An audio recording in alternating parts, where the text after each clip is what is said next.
Très bien. Vas-y.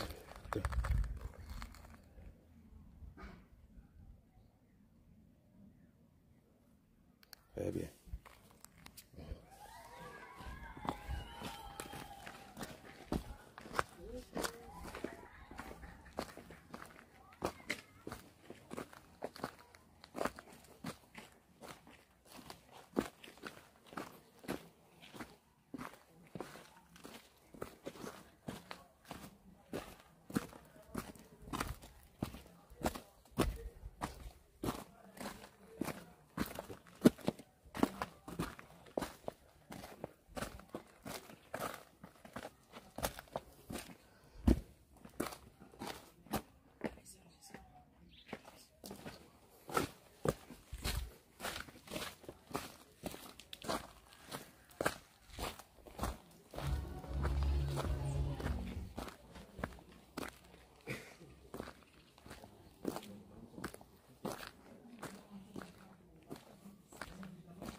Baguruke tutagira Imana yacu amashikanwa kandi twongera duhimbaza izina ry'umwami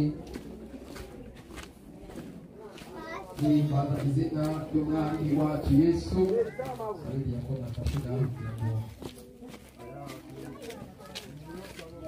Haleluya yadusezeraniye ubugingo bw'ibihe bidashira yadusezeraniye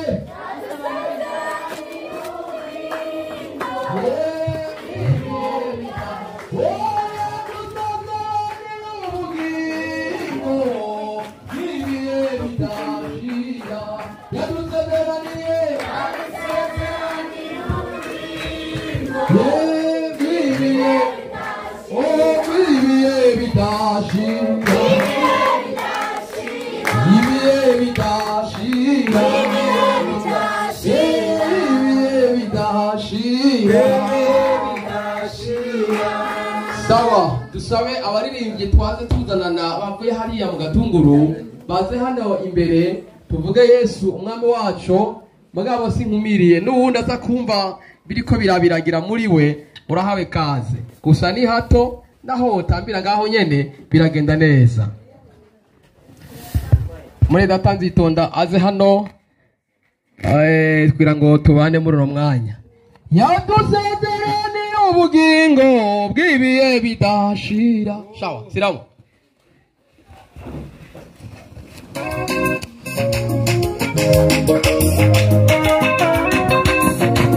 kombera Imana yacu amashi hey haleluya yadusezeraniye ubugingo bw'ibihe bidashira yadusezeraniye ubugingo bw'ibihe bidashira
dusabe hano habe protokole idufashe uko dutambira hano ni ku rusinga ruca rugira intuzi rondera ibuye mushire hiyo riremere mushire hiyo no bakumanga kugira ngo nutamba yisunge urusinga hano uko bicitse bica biba ibintu by'umunyemwe. Amen. Amen. Abantu bakunda Yesu mwira gutya. Umva kandi abantu bakunda Yesu tuvuga ati haleluya. Amen. Yesu ni umwami wacu ibihe byose. Haleluya. Amen. Dushireko kano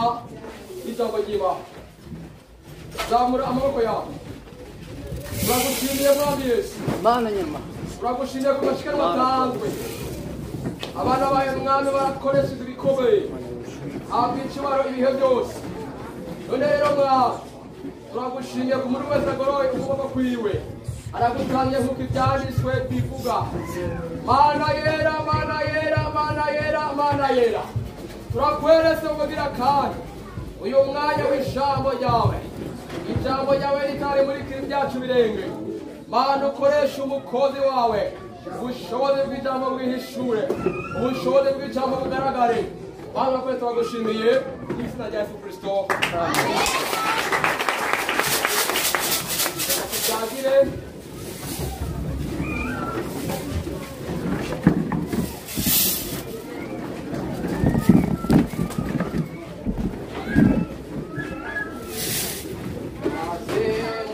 yagizwesha niho azoshikiwacho utamukuba atamuhara okwirembo kwirembo kwirembo ari kwirembo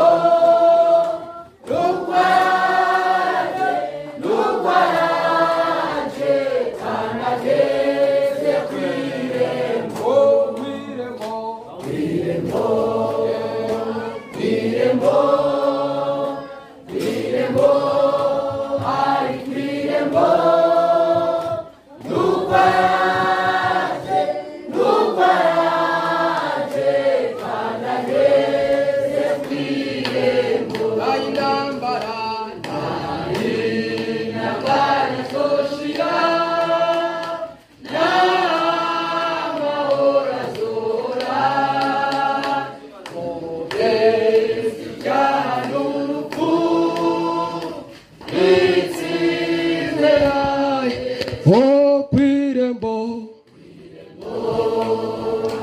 Quirembo, Quirembo, Ari Quirembo,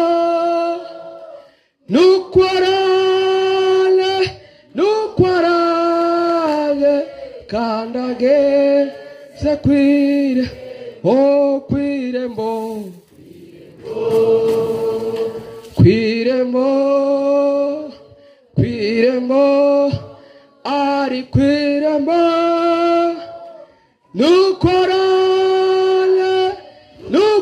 Nuquarale, Candangese Quirembo.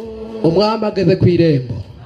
Jésus est à la porte. Witegure nanjye nitegure. Soyez prêts kuko azoja n'abakijwe neza. parce que il quittera avec ceux qui sont bien sauvés. Nuko rero tugomba duha ikaze umukozi w'Imana umushitsi turi kumwe. Maintenant, c'est un bon moment pour accueillir notre visiteur. Twagomba dusabe ujya mudada yaririmbye indirimbo y'igiswahili. On voulait juste s'y prier la fille qui a chanté la chanson, le cantique en Swahili. Kumbure n'abandi nkuko mungere yabivuze numva tuza kumwongera kugira ngo ijya ndirimbo yiwe ayiheraheze neza. Ainsi que, comme le pasteur a déjà dit, on va lui donner une occasion pour pouvoir prester cette chanson, pour pouvoir chanter. N'abandi turizera yuko muza guhabwa nkuko mwagiye murabyandika. Ainsi que, on espère que même d'autres vont avoir cette opportunité. Karibu sana mtumishi wa Mungu. Vous êtes les bienvenus, serviteurs de Dieu. Amen. Amen. Alléluia. Amen. Bonsoir à tout le peuple de Nyamoteneri. Turababwiye mwiriwe abantu mwese bo mu Nyamutenderi. Les peuples de la montagne. Abantu bo ngaha ku musozi. Et à partir d'ici, on voit toute la ville. Kandi turi ngaha turashobora kubona igisagara cyose. On voit la mer. Turashobora kubona n'ikiyaga Tanganyika. Vous êtes les privilégiés. Mwebwe mwararonkeje ibakwe. Vous êtes tellement proche de la montagne, vous êtes proche du ciel. Kandi mwebwe kubera ko muri ku gasozi hejuru muregereye ikirere mu ijuru. Donc vous êtes proche du ciel. Muregereye ijuru. Les autres sont en bas. Abandi turi hariya hasi. Alléluia. Amen. Que le Seigneur vous bénisse. Imani bahezagire. Que le Seigneur bénisse vos maisons. Imani hezagire amazu yanyu. Inclinons la tête et prions. Anyuma tunamike imitwe yacu dusenge. Tendre Père, Mana nzima. nous voici dans ta sainte présence. Turinga mu ikoraniro ryera. Pour un autre jour de délices et de grâce devant toi. Nundi munsi utwonge kugira ngo twumve ivyiza vyawe. Ces familles sont venues non pas pour me voir. Imiryango yaje apana kuturaba gusa. Parce que c'est pas moi qui suis allé à la croix. Kuko si jewe nagiye ku miryango yabo. Seigneur Jésus, c'est toi qui es mort à la croix pour chacun de nous. Wewe ni wewe uduza umumu wese muri twebwe. Et dans ta grâce tu m'as sauvé et tu m'as envoyé aussi ici. Anyuma mu buntu bwawe warankijije undugika ngaka. Afin que je puisse aider les gens aussi à entrer. Kugira ngo mfashe abandi kwinjira. C'est la raison d'être de notre venue ici au Burundi. Niyo ntumbero ya mbere yo kuzanga mu Burundi. Père, Data. il se trouve des gens ici qui ont des situations difficiles. bari ngaha ariko kandi bafise n'ibibananije mu buzima bwa Il misi se trouve yose. des femmes ici qui sont dans des difficultés. Hari abamama ngaha bafise ibibananije. Père, tu es le Père de grâce. Mana ni wewe nyene ubuntu. Comble les attentes. Bakorere ibitangaza. Pour celles qui sont venues fatiguées, fortifie-les. Abaje barushe ubagire neza. Que ceux qui sont venus malades rentrent guéris. Abandi baje bagwaye ubakize. Ceux qui sont venus découragés rentrent encouragés. Abandi baje bananijwe bose ubagire neza. Tendre Père, Mana yacu, tu es le seul Dieu bon ni wowe Mana nzima. en qui nous pouvons nous confier. Ni wowe kandi tukwe kwizigira. Je recommande donc cette sainte assemblée entre tes mains. Ndashize rino korani yose mu maboko yawe. Les plus petits jusqu'aux plus vieux. Abana gushika ku bakuze. Et tous ceux qui nous écoutent. Twese twe turumviriza. Père, Data, incline le regard d'amour envers nous kuvuga wewe uturabe ijisho giza. et accomplis ta volonté pour chacun de nous. Hanyuma ukore ubwami bwawe muri twebwe. Si chacun de nous ici vit dans le péché, Père, Nimba uri muri aba hariho bamwe baba mu vyaha, étends ta grâce et retire-nous de cette trou. udukorere ivyiza udukure muri iyo mizana ya Et Satani. donne-nous de marcher droit au devant de toi. Hanyuma uduhe kugendera mu bugombe bwawe. Accomplis ta volonté pour chacun de nous. Shisa ubugombe bwawe hagati yacu. Et que le don divin, Kugira ngo ingabire y'Imana, le don du Saint-Esprit que tu as promis pour ton peuple, ingabire ya mpemu yera wemerewe umwe wese. soit accordé à leur cœur. Kugira ngo imata n'imitima Au yabo. nom de Mu Jésus-Christ. izina rya Yesu Kristo. Amen. Amen. Dusabe abaje gusharja ng'amatelefone. Umuntu wazeka ko irimo muri volume aze. Fermez le téléphone. Ferme le téléphone. Tu ne seras pas concentré. Ferme le Hanyuma téléphone. tusabe abariko barafirima mureke gufirima kugira ngo mukurikirane. Si tu veux Dasubiye mukandi. si tu veux les photos avec moi et ma femme, on va se filmer tout à l'heure. Nikuvuga mukeni ifoto na madame wanje turashobora kwifotoza ariko ubu unya dukurikirane ivyigwa. Mais pour le moment, concentrons-nous. Ariko ubu unya dukurikirane neza. Amen. Amen. Salut quelqu'un à côté de toi. Dis bienvenue dans sa sainte présence. Ramutsa mugenza mbwira uti urawe kaze muri koraniro ry'abera. Salut, salut, salut, salut. Muramutse. Salut. Bienvenue dans sa sainte présence. Mubwira uti kaze muri koraniro ry'abera. Bienvenue dans sa sainte présence. Kaze muri koraniro ry'abera. À gauche et à droite. Mu bubamfu iburyo. Dis bienvenue dans sa sainte présence. Ramutsa mugenza we ari mu buryo bwawe iburyo ni bubamfu mubwira uti urawe kaze. Dis que le Seigneur Jésus te bénisse. Mubwire Yesu Kristo aguhezagire. Que le Seigneur notre Sauveur te bénisse. Umwami wacu umukiza wacu aguhezagire. Qu'il bénisse ta famille. Ihezagire umuryango mubwire. Bénisse ta maison. Ihezagire inzu yawe. Bénisse tes enfants. Imana ihezagire abana bawe. Bénisse ton champ. Ihezagire ishamba ryawe. Bénisse tes activités. Ihezagire ibikorwa byawe. Bénisse ta vie. Ihezagire ubuzima bwawe. Et t'accorde longue vie. Kuvuga iguha amagara meza dans sa sainte présence. muri iri koraniro ry'abera. Que la maladie ne soit pas ton partage. Indwara ni Que la maladie ne soit pas ton partage. indwara izo mugabane wawe. Que les activités marchent. Ibikorwa byawe bigende neza. Et que le don du Saint-Esprit soit accordé. Ingabire ya mpemu yera ikuzeko. Bobo n'ibihe byose. J'ai comme l'impression que quelqu'un a touché au câble quelque part là.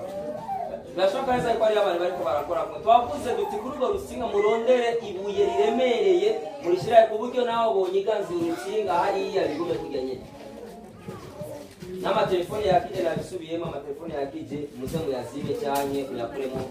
Demande de dire le téléphone que ça ne sonne pas plus dérange.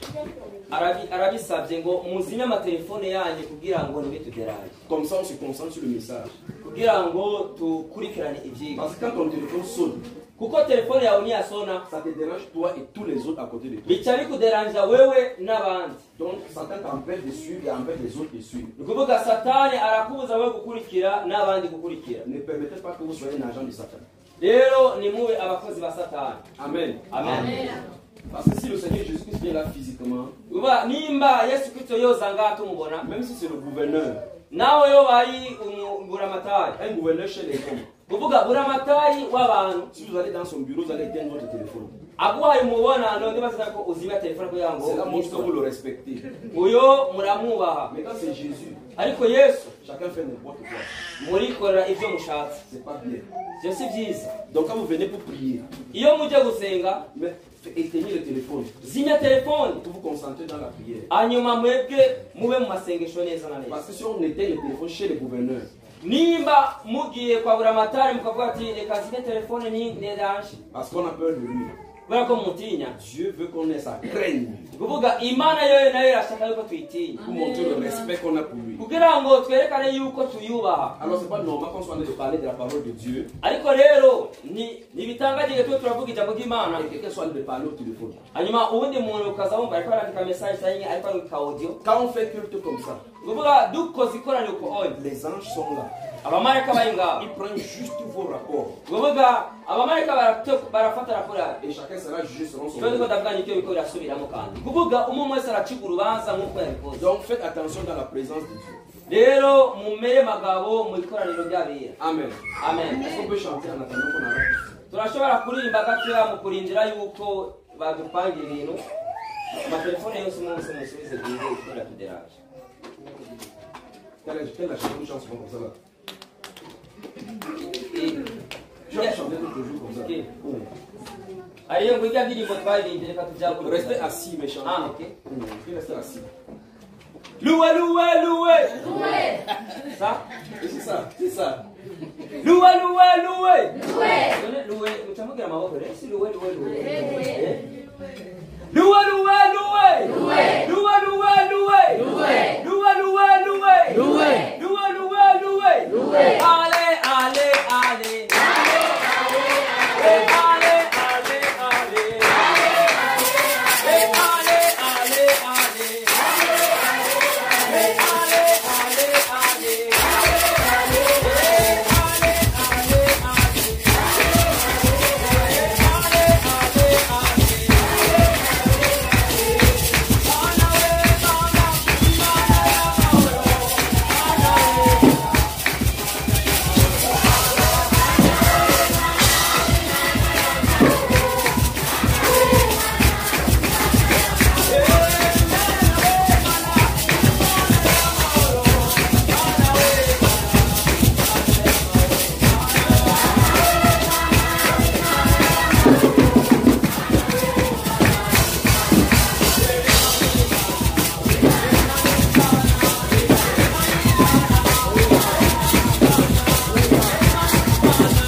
Ya, tena alléluia. Merci, merci, merci. Murakoze cyane. merci à tout le protocole, tout le staff qui s'attelle à ce que les micros soient bien installés. murakoze cyane abariko bavyifatamo neza kugira ngo amamikrofone acavuga. À ma connaissance, peut-être c'est le câble qui a été débranché quelque part. Et c'était branché ici, c'était débranché ici. Donc il ne faut pas que les enfants fassent des choses, des jeux dans le couloir, ni même les grandes personnes. Nikuvuga turasavye abantu bakuze n'abana aha kuri urutsinga ntihabeho dérange. Pour qu'on puisse suivre la parole avec acuité. Kugira ngo dukurikirane ijambo ry'Imana dutekaye. Alors que le Seigneur vous bénisse. Imana ibahezagire. Est-ce qu'on peut commencer? Tashobora gutangura? Amen. Amen. Qui sont ceux qui étaient là la dernière fois? Ni bande twari kumwe kwa kabiri uheze. Très bien. Donc ici, il n'y avait personne. Tous ceux-ci sont nouveaux. Gowa mwese muri bashasha. Tous ceux sont de nouveaux. Mwese muri bashasha. Que Dieu vous bénisse. Imana ibahezagire. Alors je vais continuer le message là où on s'est arrêté la dernière fois. Ingira mbandanye n'inyigisho zacu twabonye tubandanizeko.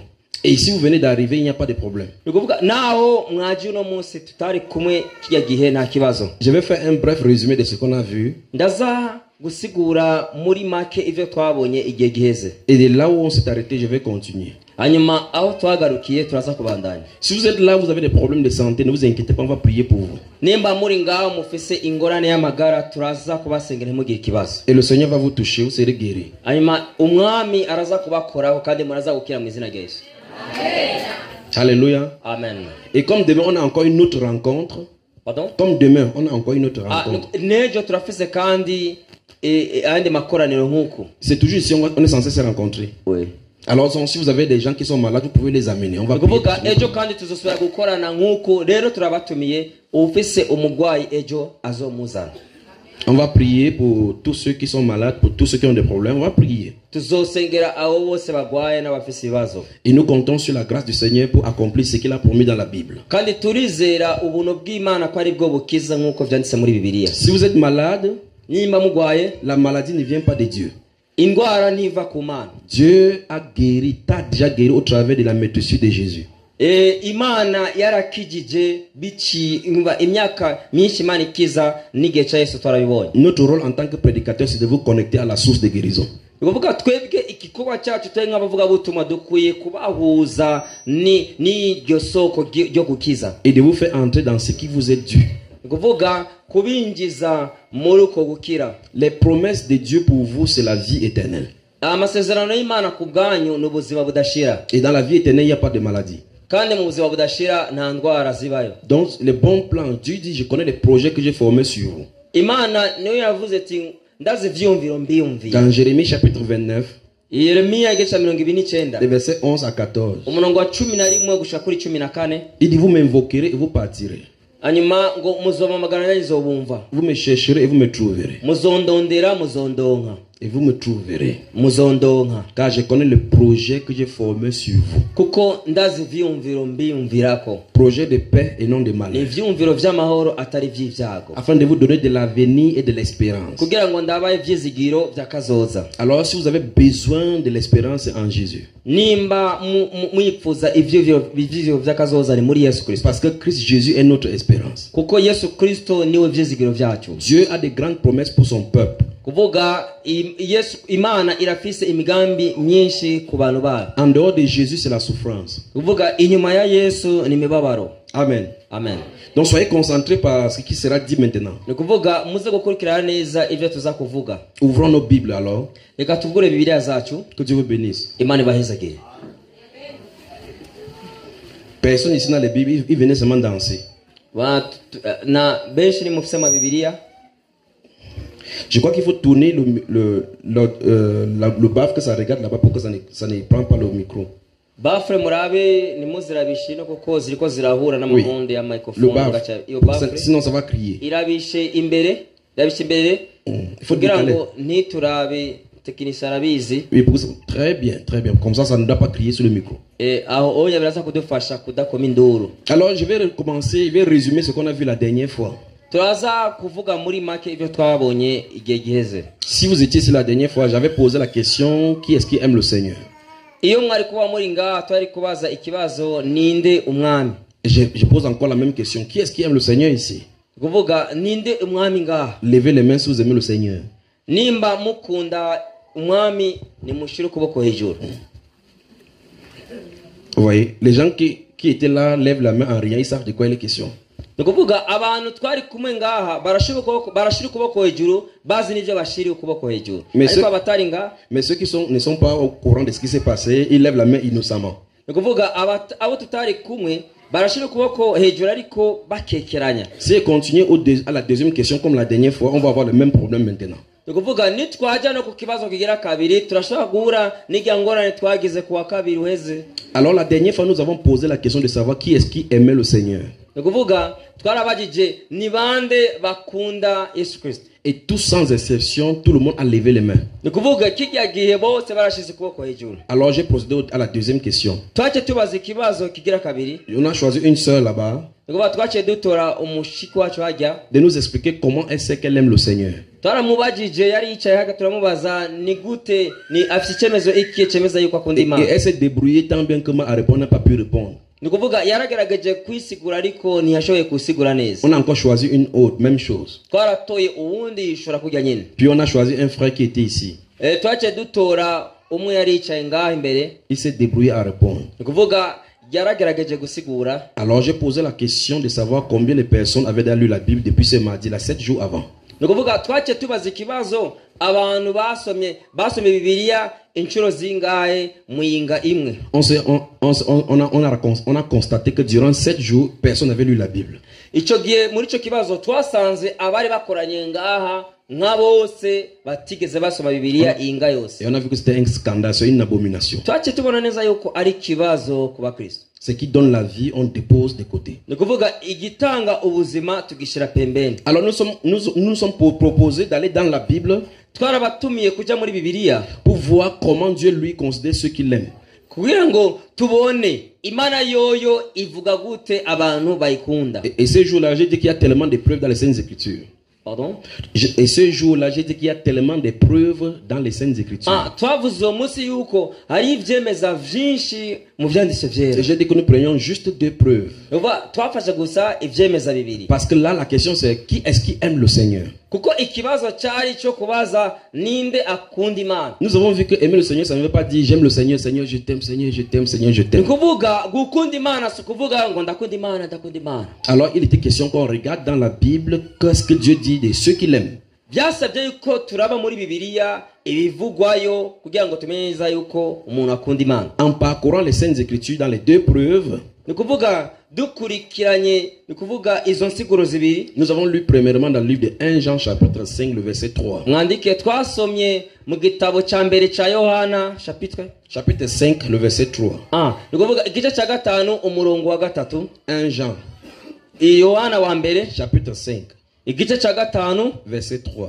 murongo wa gatatu. Nous avons lu là-bas le renseignement. Twarasomye ngaho Et Dieu nous a dit Imana itubwira que l'amour de Dieu consiste à garder ses commandements.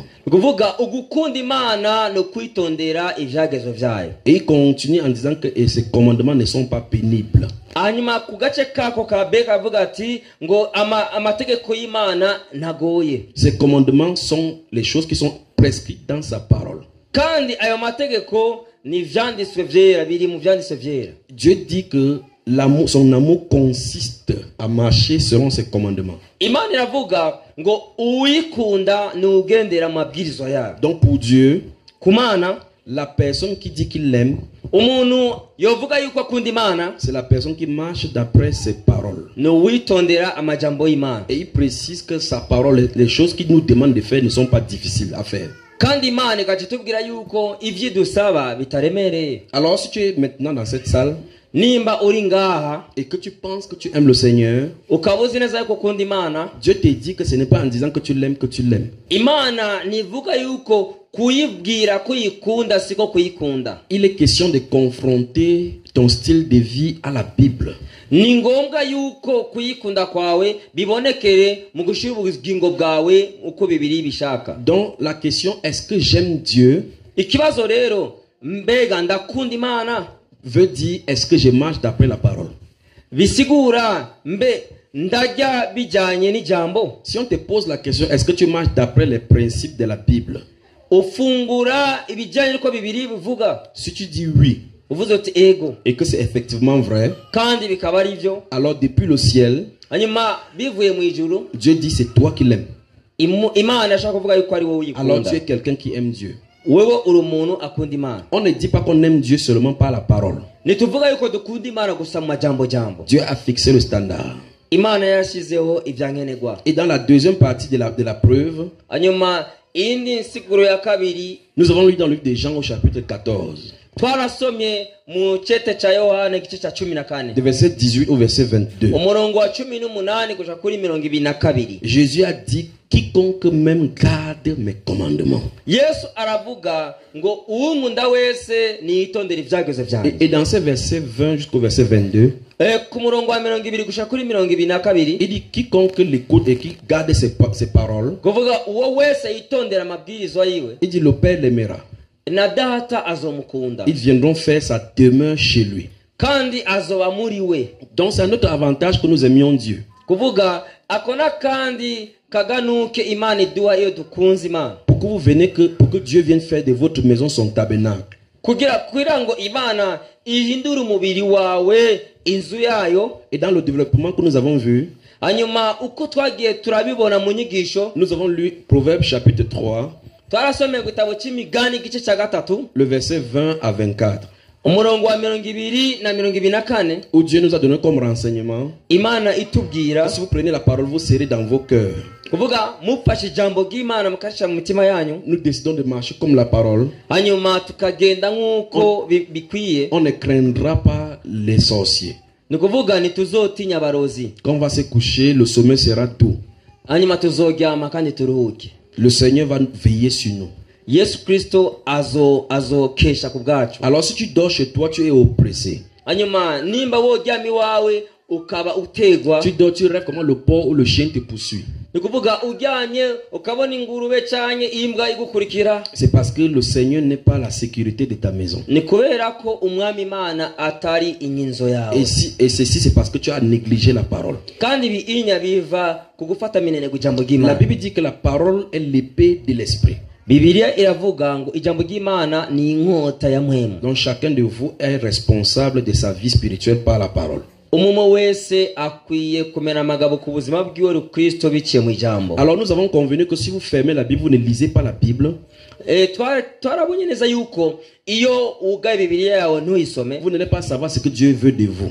kandi aho naho nimuzomenya ico Imana ibashakako, Ce qu'il attend de vous. ico ibashakako. Et par conséquent, vous allez marcher dans le mal sans vous en rendre compte. Hanyuma ngaho muzoca mugendera mu bibi mutabizi. Et là, nous avons lu le psaume 119, Twaciye dusoma Zaburi le 119 verset 105, umurongo w'ijana na 5, où il dit, ta parole est une lampe à mes pieds aho bitubwira ati ngo ijambo ryawe ni itara rimurikira et ibirenge lumière sur nos sentiers. kandi ni umuco umurikira mu nzira. Et il a dit dans le psaume 119, Yaravuze kandi no muri Zaburi 119 le verset 9, umurongo w'9 il dit, comment le jeune homme rendra-t-il puis son sentier? ngo ni gute umusore yokwezesha inzira ziwe, Et il répond, en se dirigeant d'après ta parole. ngo ni kugendera mu vyagezo vyayo. Donc pour savoir que ta vie est droite, Kugira ngo umenye yuko inzira yawe iroranye, il faut surveiller ce que tu fais d'après la Bible. Regardez ici, ici.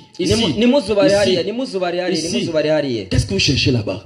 Ikiza kuba cyose mureke uko kimeze, murabe ino dukurikirane. Cette jeune dame qui marche dans la salle et elle est là-bas, tout le monde s'est déplacé pour la suivre. Ni kuvuga uyu unyari ivyo ariko arakora hajya, benshi baca bakurikirana amaso yabo bakamukurikira. Elle n'est pas en train de prêcher. Nariko aravuga ubutumwa, Mais voici votre attention qui s'est déplacée vers elle. ivyo ariko arakora nibiko biradufasha, ariko amaso yanyu aca akurikira hariya. Bon, vous avez vu sa jupe. Qu'est-ce que ça vous a donné comme conseil? Ni kuvuga mwabibonye ibi bibaye nibisubire kandi turatanze. C'est ici le conseil se passe. Ni kuvuga aha niho ibiturwa turakora ino nivyo ngirakamaro. Si quelqu'un tombe à côté de vous, Uri pembeni yawe aguye, ou bien la chaise se casse, quelqu'un tombe derrière, canke intebe ivunitse hariya umuntu akagwa, ça ne vous conseille pas, c'est ici, suivez ici. ivyo birabawe wewe kurikirana ivyo tuko Soyez turakora. concentrés. Mukurikiranira ijambo. Amen. Amen. Si vous n'êtes pas concentré, vous allez perdre le fil de ce qu'on est en train de dire ici. Ni kuvuga mudakurikiranye nimuza kumenya ivyo turiko turavuga. Oh, moi, quand je suis en train de vous prêcher, je suis concentré avec le Saint-Esprit. ukuvuga na jewe ndiko ndababwira ubutumwa ngaha meze magabo na mwe muyera pour être sûr que la nourriture qui est en train de passer au travers de moi pour vous est pure. nukugira ngo sinumbero imfungurwa ijuru riko rirama jewe kugira ngo ndabahereze sincishe pembeni. Alors vous soyez concentrés. namwe rero mukwiye kumukirana tujane. Ne faites pas comme cet homme dans le livre de Luc au chapitre 12. nimukore nk'ujya muntu mu gitabo cya Luka igice cya 12 Du verset 15. ku murongo wa 15 Où Jésus prêchait. Yesu Kristo yariko aravuga Il a ubutumwa seulement ouvert la main comme ça que j'ai une question. hanyuma acaduza ukuboko kugenda afise ikibazo. Il dit Seigneur, dis à mon frère de partager le bien avec moi. ukuvuga acavuga ati bwira uwo tuvukana dusangire. Jésus parle de la vie éternelle. Yesu Kristo yariko avuga ivy'ubugingo budashira. Il est en train de parler de l'héritage qu'on doit partager pour son frère. ujya nawe acaduza ukuboko ngo mubwire dusangire amatongo ya data. Ne faites pas ça. nimukore ivyo. Ne faites pas ça comme cette femme dans Luc chapitre 11, chapitre 10, verset 27. nikuvuga nimukore nk'ujya mudamu wo muri Luka igice cya 11 umurongo wa 25 Où Jésus est en train de prêcher.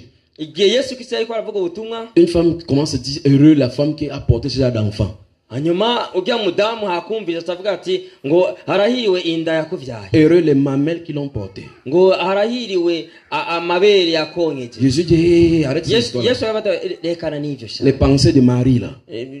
rekana n'ivyo Il vyumvi. dit heureux plutôt ceux qui écoutent la parole et qui la yacambwira gardent. ati nyina wanje rekana n'izo nkuru ariko hahiriwe uwumva amajambo yanje. Donc même quand Jésus prêchait, les gens étaient déconcentrés. nikuvuga n'igihe Yesu Kristo yariko aravuga ubutumwa hariho n'abandi bantu baba bariko barazubara. Il parle pour leur donner la vie éternelle. yavuga kugira ngo abaye ubugingo budashira. La maman est là pour apprécier Marie. hanyuma uwo mumama hakumva ivy'ubugingo budashira yacatangwa kwiyumvira ivya Mariya umuvyeyi wa Yesu. Il dit Marie n'a rien à voir là-dedans.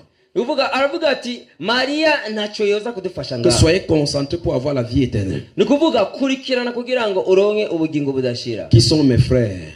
ngo inshuti zanye Qui sont mes mères et mes pères? abavukanyi banje ni bande. La Bible déclare, ayant étendu les mains vers ses disciples, Bibiliya iravuga ati ngo ibiganza vyiwe kunumwa ziwe. Il dit que mes frères et mes soeurs sont ceux qui écoutent la parole. yavuga ati mama na bene mama nabumva amajambo Alors je yawe. veux que vous compreniez l'importance d'écouter la parole et les garder. aha ndiko ndabasigura mumenye akamaro ko kumviriza ijambo ry'Imana mukarizigama. Parce qu'il dit que la parole que je vous dis sont esprit et vie. nikuvuga ko yavuga ati ijambo ndababwira ni mwemu kandi n'ubuzima. En la parole se trouve la lumière. nikuvuga mu ijambo hariho umuco, La lumière des hommes.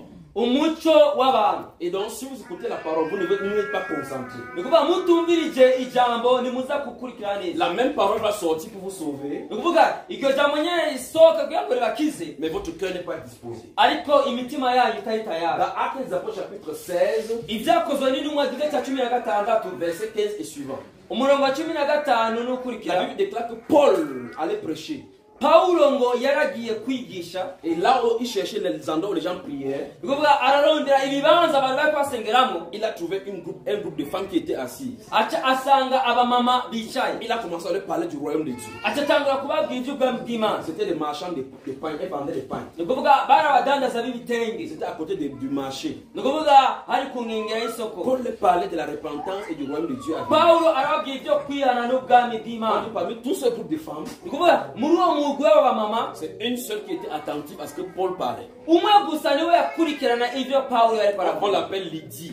bamwita La Lidiya. Bible déclare que le Seigneur a ouvert son cœur pour qu'elle fût attentive nikuvuga Bibiliya avuga yuko yuguriye umutima wa Lidiya kugira ngo akurikirane neza à ce que disait Paul. ibyo Paulo yariko aravuga. Dès qu'elle a été attentive, nikuvuga igihe yariko arakurikirana neza, le salut est entré. nikuvuga agakiza karamwinjiyemo, Elle a été sauvée. yarakijijwe Elle et sa famille. we n'umuryango we. Donc faites attention, soyez attentifs. rero mumere magabo. Le but, ce n'est pas de venir se rassembler, dire que voilà un prédicateur qui est venu du Cameroun. intumbero si yo kuza kwicara muze kuraba umuvugabutumwa yavuye muri Le Kameruni. prédicateur n'est rien. kuvuga umuvugabutumwa ntacyo Je ne amaze, suis rien. jewe ntacyo maze. L'important, c'est de suivre ce que Jésus a fait pour nous. iby'agaciro nibyo Yesu yakoze ku bwacu, Et c'est ça qui peut vous sauver. nibyo bishobora kubakiza. Donc soyez attentifs à ce que le Saint-Esprit a dit. mukurikirane ibyo mpwemu yera ariko abwira ishengero. Lydie a été sauvée. Lidiya yarakijijwe, Et elle est restée toujours en train de vendre ses pains. ariko kandi yarabandanije adandaza ibitenge vyiwe. Les autres aussi vendaient encore les pains. abandi nabo barabandanije badandaza ibikombe vyabo. Elle continuait à vendre le pain. babandanije kudandaza ibitenge vyabo. Maintenant, il y avait une grande différence. ariko haci yaba Il y itandukaniro. avait maintenant deux groupes. haciyaba imigwi ibiri. Les vendeuses de pain non sauvées Nguvuga umugwi w'abadandaza b'ibitenge badakijijwe et la vendeuse de pain sauvée. na Lydia umudandaza w'ibitenge yakijijwe. Lydie était sauvée, elle vendait le pain. Lydia yarakijijwe adandaza ibitenge. Les autres qui étaient là, qui écoutaient pour dire qui c'est qui ça. Abandi bari kumwe na Lydia bumviza amajambo y'Imana ariko batayafashe nka nkama byageze uko nyene. Lydie était attentive à ce que disait Paul. Lydia yariko yumviriza neza ivyo Paulo yariko aravuga. Suivez attentivement. Kurikira neza. On dit, Aravugwa. elle fut attentive à ce que disait Ukuvuga yarumviriza nyene arondera gutegera ivyo Yesu yavuga. Paul. Paulo. On n'a pas dit qu'elle était concentrée sur Paul. Nukuvuga ni ariko akurikirana neza Paulo. Mais elle était attentive à ce que.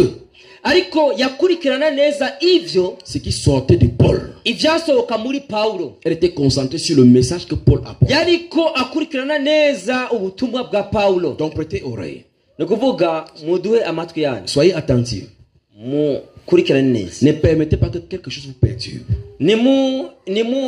Nimu ikibanza Satani. Alors, le but de ce test, de cette question la dernière fois, Nukuvuga inumbero akiya kibazo iga munsi. c'était de montrer que les gens peuvent dire qu'ils aiment le Seigneur alors que Dieu ne connaît pas qu'ils les aiment. Vyari byo kwerekana neza yuko abantu bashobora kuvuga yuko bakunda Imana ariko Imana ntibemere. Donc toi-même tu peux te tromper. Wowe nawe nyene urashobora kwihenda. Dans le livre de Jacques, Mu gitabo cha Yakobo au chapitre 1, igice ca mbere versets 22 à 23, umurongo wa 22 na 23, la Bible dit ne vous bornez pas à écouter la parole sans mettre en pratique. Bibiliya ivuga ati ngo nimwumvirise gusa ijambo ariko mutarishira mu Il dit ngiro. en vous trompant vous-même pas de faux raisonnements. Ukuvuga mu kwihenda murashobora kwiha izindi nsiguro. Donc tu écoutes la parole de Dieu. Ukuvuga urumva ijambo ry'Imana Au lieu de vivre comme on en train de dire, hanyuma nuribemwe nk'uko rivuga tu commences à raisonner.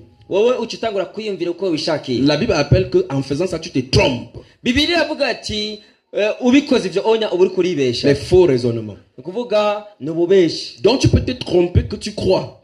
Urashobora kwibesha yuko wizera Alors que quand on te passe au test de la Bible, tu ne crois vraiment pas. ariko Bibiliya iguhaye ikibazo ikakibona neza yuko utarigera Et wizera. la dernière fois nous avons vu, Hanyuma twarabonye kandi d'après la Bible dans Matthieu chapitre 7, muri Matayo igice c'indwi nous avons vu que Jésus a dit qu'à la fin des temps, plusieurs lui diront, Seigneur, Seigneur, n'avons-nous pas prié en ton nom? ngo kurujya munsi ngo benshi bavuga ati mwami mwami twasenze mu izina Il leur ryawe. dira, je ne vous ai jamais connu. Azoca bishura Jesse nigeze ndabamenya.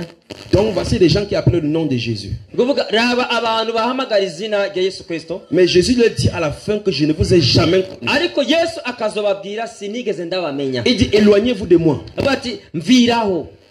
Éloignez-vous de moi. Mviraho. Qui commettez l'iniquité. Abakora ibiziramo. L'histoire a encore commencé. Cyangwa ni adaptateur. C'est bon? C'est pas ce qu'on se rend de Très bien. l'adaptateur. Mais attends, à 2 minutes, à 2 mètres, là, c'est éloigné là. Ça veut dire que si je vais dehors là, ça va être grave. Ça va changer tout ça. Que le Seigneur te bénisse, mon garçon. Imani gwezagire cyane. Que le Seigneur te bénisse. Alors, Jésus dit, ces garçons, ils ne nous aiment pas. Montons ici alors. Ngo wewe Je voulais venir vers vous, mais il ne veut pas que je vienne vers vous. eti tukuri avance. C'est bon, maintenant il peut continuer.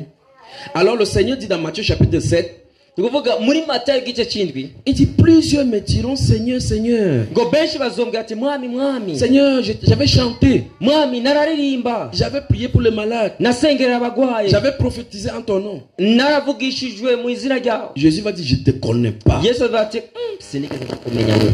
Maintenant, on n'est plus éloigné. Qu'est-ce qu'il fait alors maintenant? Vous allez écouter seulement. Vous allez écouter le message. Mubandanye mwumviriza Donc vous allez me permettre de prêcher.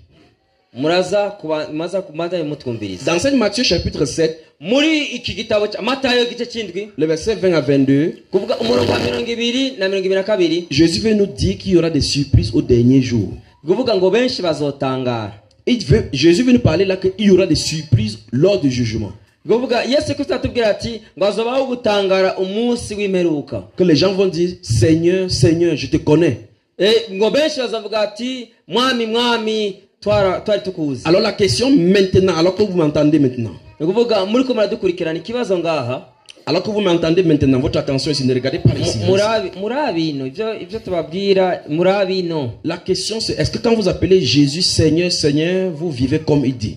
Nikuvuga iyo muvuze muti Yesu Yesu mwami muraba nk'uko avyifuza. Dans le livre de Luc, mu gitabo ca Luka au chapitre 6, mu gice ca gatandatu le verset 46 à 49, umurongo wa 46 gushika kuri 49, il dit, je vais vous montrer quiconque vient à lui, écoute sa parole et le met en pratique.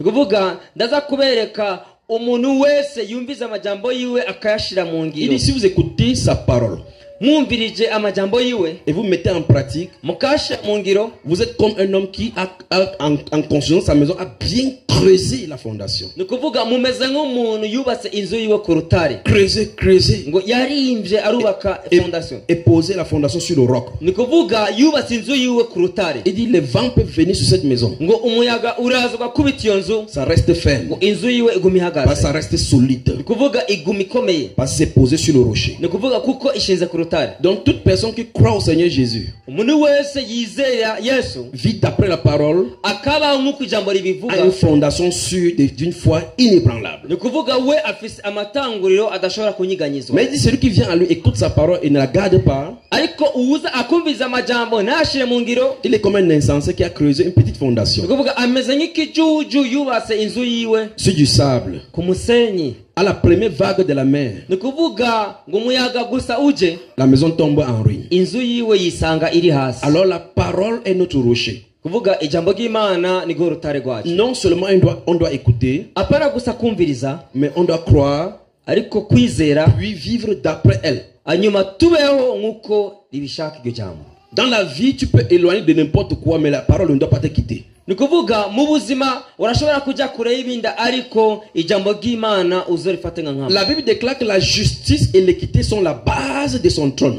Nikuvuga ubucamanza nikuvuga byose ngo biri muri ijambo nyene. Et sa parole est 7 fois épurée, Nikuvuga ijambo giwe niryo rivyerura neza. digne de confiance. Nikuvuga ijambo giwe dukwiye kwizera. Alors si vous ne lisez pas la Bible, vous ne pouvez pas entrer en contact avec la parole. Nikuvuga mudasoma ijambo ry'Imana ariyo byinshi mutomenya. Dans Romains chapitre 10, Abaroma igice ca 10, il dit la foi vient de ce qu'on entend. nikuvuga ukwizera ngo kuzanwa n'ivyo twumva. Au verset 17, Ku murongo wa 19, la foi vient de ce qu'on entend. nikuvuga ngo ukwizera kuzanwa n'ivyo twumva. Vous entendez, la foi vient. Mwumvirije ukwizera kuraza. Il dit, et ce qu'on entend vient de la parole de Christ. Kandi n'ivyo twumva biva mu ijambo rya Kristo. Alléluia. Amen. Il dit, la foi vient de ce qu'on entend. Ukwizera kuzanana n'ivyo twumva. Et ce qu'on entend vient de la parole de Christ. N'ivyo twumva biva mu ijambo rya Kristo. Donc il faut que Christ envoie sa parole comme il l'a envoyé maintenant. Nikuvuga ni ngombwa yuko Kristo aduha ijambo ryiwe nk'uko yaritumiye uno munsi. On prêche cela, Hanyuma tukavuga ubutumwa, tu entends, ukumviriza, quelque chose vient dans ton esprit. hanyuma ari ikintu kiza mu mpemu yawe. On appelle ça la foi. Uko niko twita kwizera. Et si cette foi vient vers toi, Nikuvuga uko kwizera kuje kuri wewe, et ça naît en toi, hanyuma kukavukira muri wewe, c'est cette foi qui te donne de t'ancrer en Christ Jésus. nikuvuga bica bigwa we gukomera muri Kristo Yesu. Au point qu'à partir de cet instant, Bisigura neza yuko kuva muri uwo mwanya vous vivez comme Dieu veut. muca mubaho nk'uko Imana ishaka. La foi vient de ce qu'on entend. Ukwizera kuzananwa no kumva. Et ce qu'on entend vient de la parole du Seigneur. Hanyuma ivyo twumva biva mu majambo ya Kristo. On prêche la parole du Seigneur pour que la foi vienne vers toi. Turavuga ubutumwa kugira ngo mugire ukwizera. Si tu n'es pas attentif, Udakurikiranye neza, la foi va venir, tu ne seras pas prêt à recevoir. kuvuga ukwizera kuzoza ariko ntuzoba witeguye kukwakira. Alors soyez attentifs, Kuvuga rero udukurikirane neza. soyez concentrés. Hanyuma muifate neza nyene mukurikirane neza. Votre vie en dépend. Nikuvuga ubuzima bwanyu burakeneye. L'église n'est pas un lieu de rassemblement pour faire le folklore. Nikuvuga ishengero sahani ho gukoranira turyoherwe. C'est un lieu de construction des saints, Mu ishengero ni ahantu ho gukoranira kugira ngo dukomezwe mu mpwemu. d'édification spirituelle. Nikuvuga dukomere mu mpwemu. Pas un lieu de copinage Apana ikibanza cyo gukundana. où on se réunit pour se saluer. aho duhurira kugira ngo turamukanye. On se réunit pour nettoyer ce qui doit être nettoyé. Turahurira ngaha kugira ngo dusukure ibitagenze neza mu Et gihugu. s'attacher davantage au Seigneur Jésus. Hanyuma twifatanye na Yesu Kristo. On entre brisé, on rentre construit. Ni kuvuga, sorry. On entre brisé, on rentre construit. Ni kuvuga twinjira tumerewe nabi ariko tugasohoka twubatswe. On entre fatigué, on rentre fortifié. Twinjira ngaha turushe tugasohoka ngaha dukomejwe. Et ceci n'est pas possible si ce n'est pas Christ qui est le centre. Ibi nabyo ntibyoshoboka atari Kristo isantre yacu. Mon grand frère l'apôtre Paul ni kuvuga mukuru wacu intumwa Paulo dit dans Philippiens aravuga mu Bifilipi que Christ est ma vie. ni kuvuga Kristo ngo niyo buzima bwanjye. La mort m'est un gain.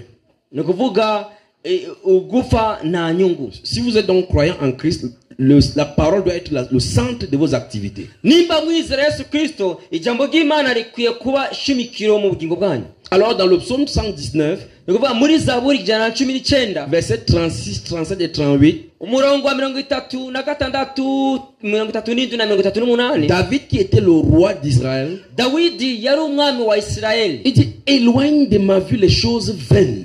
Ni kuvuga arasaba Imana shira kure ibibi et attache ta parole dans mon cœur. Hanyuma muri jewe ushireho ijambo ryawe. Il dit je serre ta parole dans mon cœur de pécher contre toi. Ni kuvuga ndazi neza yuko ijambo ryawe muri jewe birama kwikingira ivyaha. Donc la parole désire pénétrer le cœur pour te garder du péché. Ni kuvuga ijambo ry'Imana rashobora kuba muri wowe rikagukingira ivyaha. Dans le verset 4 de ce psaume 119, muri Zaburi 119 murongo wa 4, il dit que tu as prescrit tes ordonnances pour qu'on les observe avec soin. Ni kuvuga ngo washizeho amategeko ya kugira ngo tuyakurikirane neza. La parole est faite pour nous diriger dans la vie que Dieu veut pour nous. Ijambo ry'Imana ryashizeho kugira ngo tugende nkuko Imana ibishaka. Si vous faites le mal, mukoze ikibi, Dieu va vous juger d'après sa parole. Imana izobacira urubanza bijanye n'ijambo ryayo. Et quand il a prêché l'évangile à ses disciples, ariko arabwira ubutumwa intumwa ziwe, dans Jean chapitre 15, muri Yohana 15, le verset 3,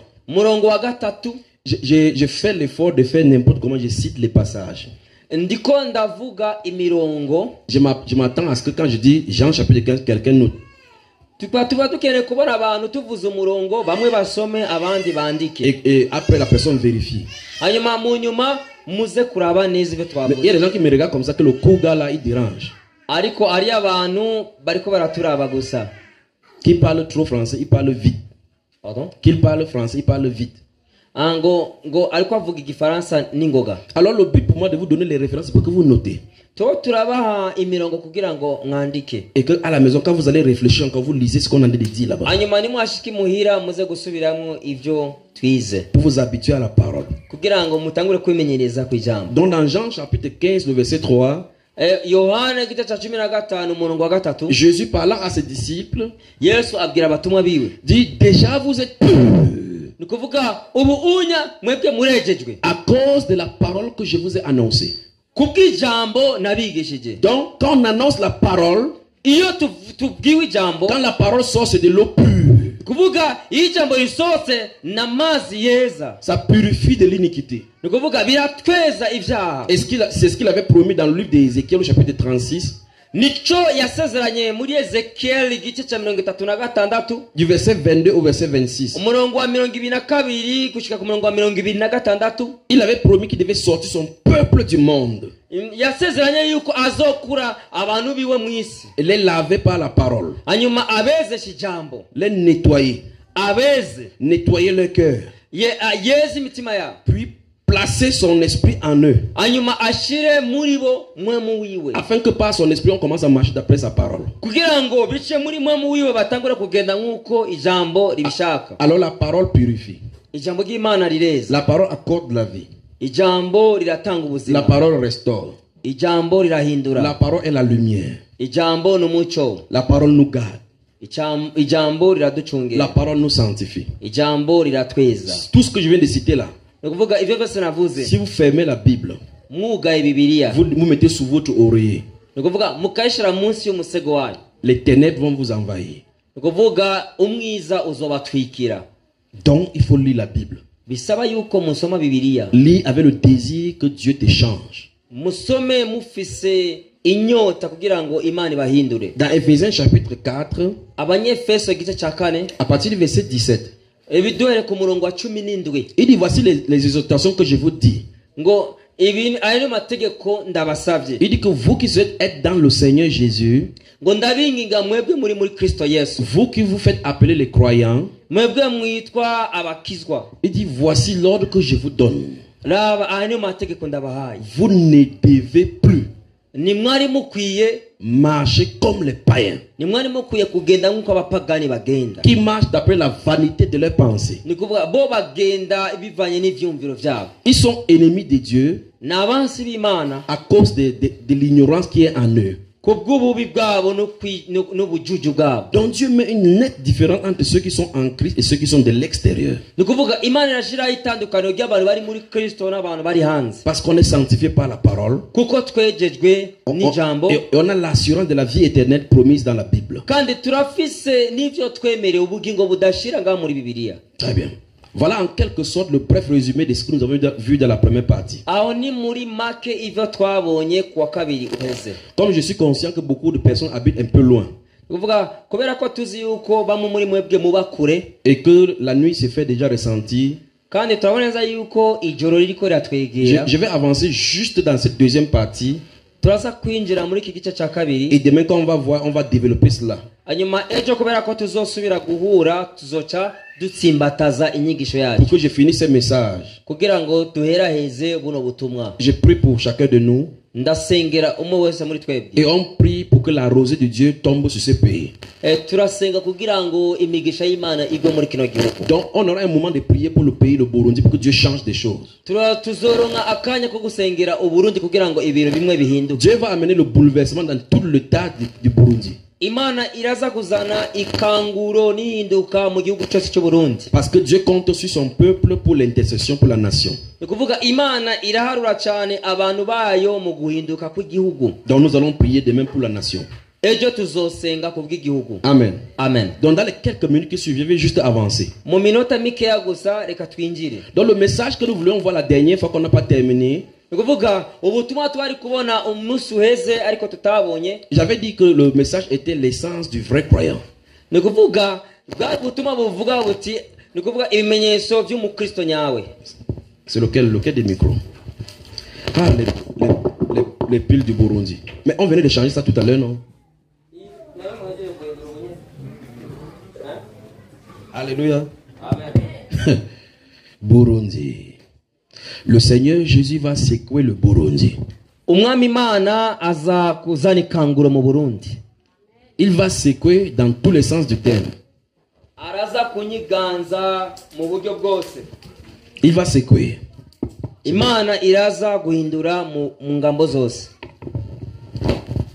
Alors préparez-vous à un bouleversement dans votre pays. Mwitegurire ihinduka rikomeye mu gihugu.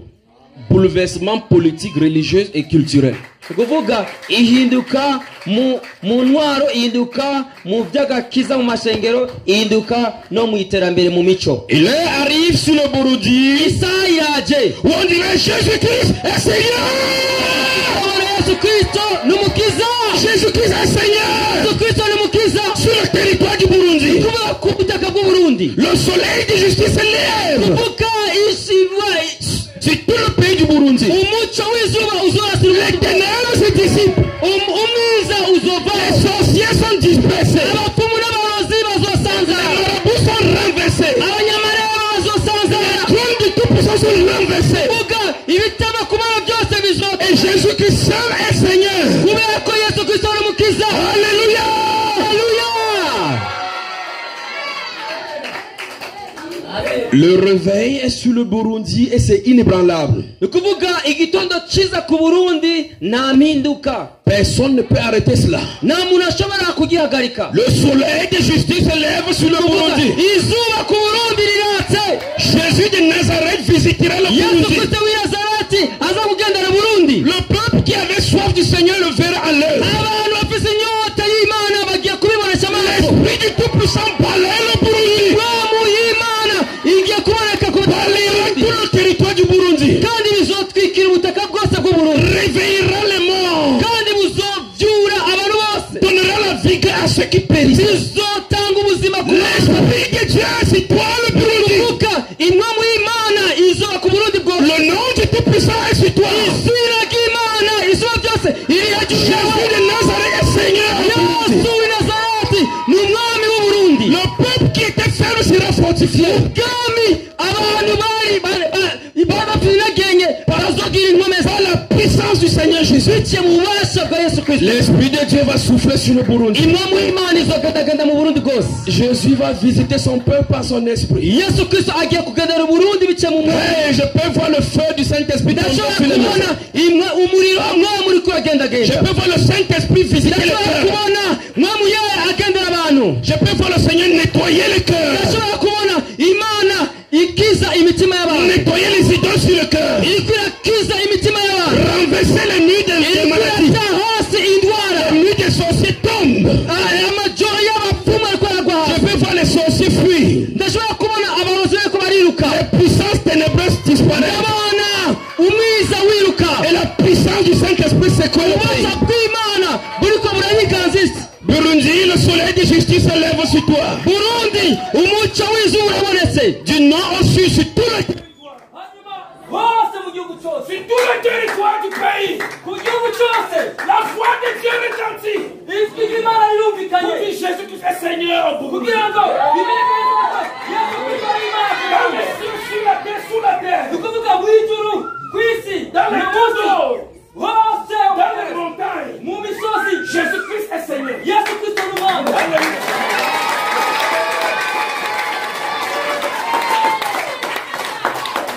Alléluia. Alléluia. La voix du Seigneur parcourt le pays. ijwi ry'Umwami rirumvikana mu Burundi bwose. Vous êtes au courant maintenant de ce qui va se passer. mwebwe murabimenye ibiza kuba. Dieu va bouleverser votre pays. ni ukuvuga Imana igiye kunyiganza igihugu Et les cyose. gens qui croyaient qu'ils étaient puissants, Dieu va les renverser. abantu bari bazi ko ari abanyenkomezi bagiye guhura n'Imana. Dieu va vous mettre de son esprit. Imana igiye kwereka Il vous envoie de son esprit. Imana irabarukiye mu Le wayo. Saint-Esprit viendra sur vous. mpamvu yeye azobaza ko Vous serez revêtus de l'autorité du Très-Haut. muzokwambara inkomezi z'ubutegetsi bw'Imana. Accomplir les grandes œuvres. kugira ngo mushyize ibikorwa bihambaye. Jésus-Christ akuna musozi. il est Seigneur. Yesu Kristo ni Umwami.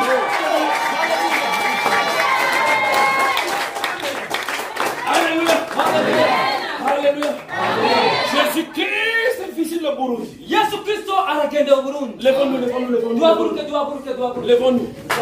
Levons-nous. duhaguruke Levons-nous. duhaguruke Levons-nous. duhaguruke. Le Saint-Esprit dit mpamvu yari arambwira que ce n'est pas demain qu'on va prier pour le Burundi. yuko atari ejo tuzagusengera Que c'est Burundi. maintenant. ni ubunyene. Il me demande de ne pas prêcher un message pour les prêcher.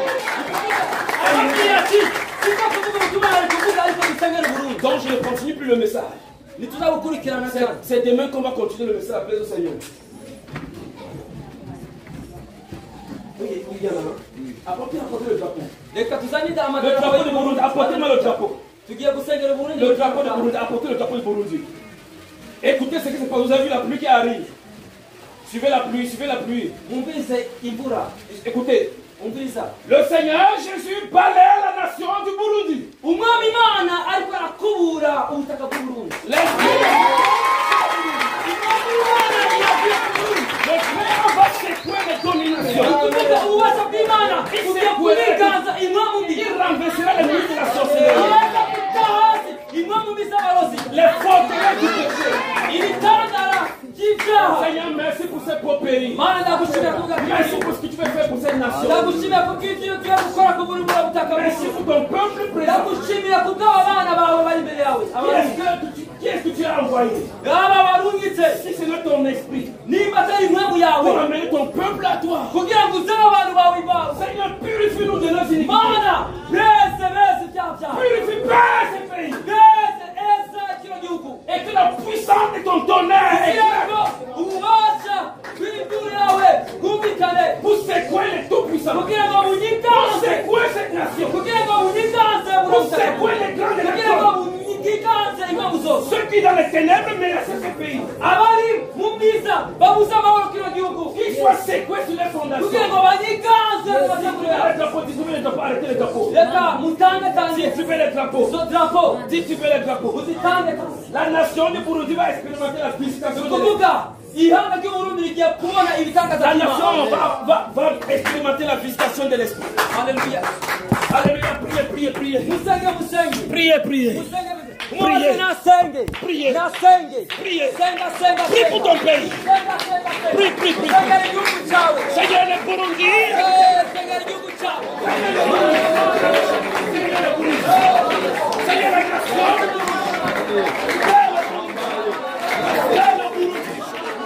Seigneur, que les iniquités de ce peuple soient pardonnées.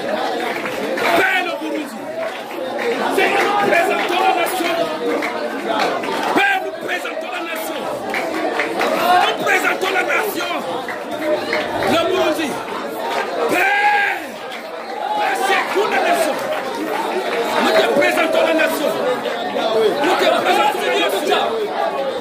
Seigneur, nous te présentons le Burundi. Nous te prions au Père. Pardonne les iniquités de ce peuple. Seigneur, pardonne les iniquités de ce peuple. Au Père, pardonne nos iniquités. Pardonne les iniquités. Pardonne les iniquités. Pardonne cette nation. Pour tout le mal qu'ils ont fait. Pardonne-nous de tous les péchés. Depuis le président jusqu'au président paysan.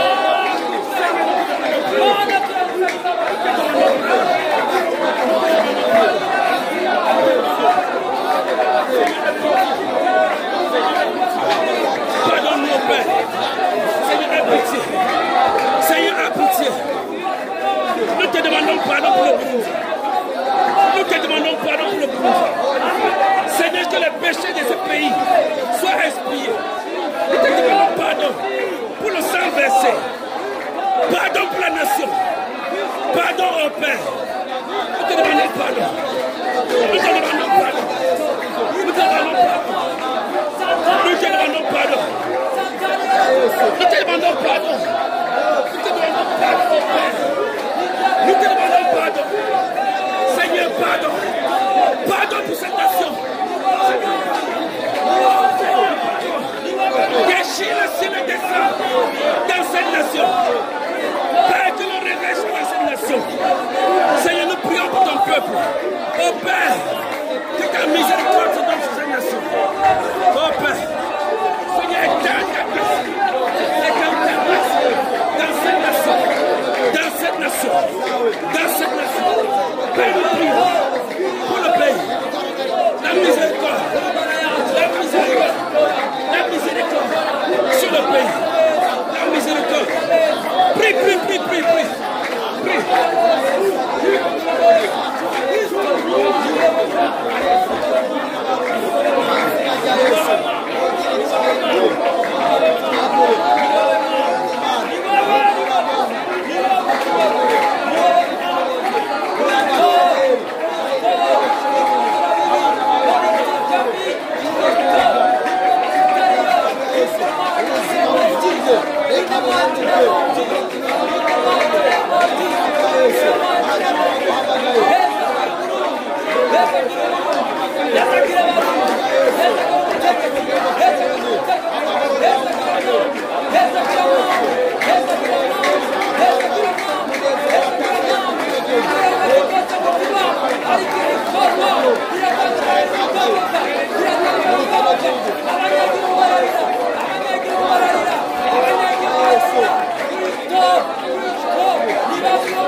Seigneur, nous te demandons pardon pour les péchés de la nation, pour le péché du pays.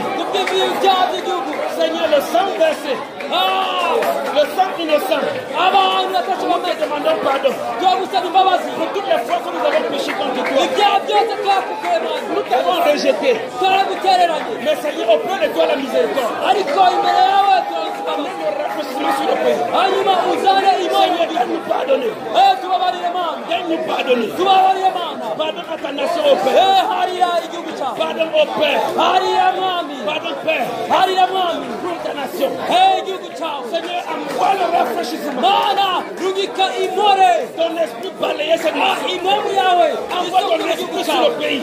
rugika impamvu yawe kuri iki gihugu Balayer la nation. kubura igihugu Seigneur, que ta miséricorde balaye la mwami nation. imbabazi zawe Seigneur, zose nettoie l'iniquité de cette nation. kureho ibyago Oh Seigneur, nous t'en demandons pardon. mana turagusaba imbabazi Nous demandons au Dieu ta miséricorde. turagusaba imana imbabazi Que ton amour parle de la justice. urukundo rwawe Au ruseruke nom de Jésus. witwa yesu Écoutez, écoutez, écoutez. umviriza umviriza La pluie. imvura imvura La pluie. imvura La pluie. imvura La pluie. imvura Applaudissons pour le Seigneur. Applaudissons pour le Seigneur. nimukomere amashyi imana Applaudissons pour le komera Seigneur. amashyi imana komera Applaudissons pour le amashyi Seigneur. imana Applaudissons. komera amashyi imana Applaudissez. komera amashyi imana Applaudissez. haleluya Alléluia. Ah, écoutez, écoutez, calmez-vous, ça va augmenter vite. haleluya Écoutez. Et ça va baisser. Vous avez suivi? Applaudissez pour le Seigneur. nimukomere imana amashyi imana Alléluia. haleluya Alléluia.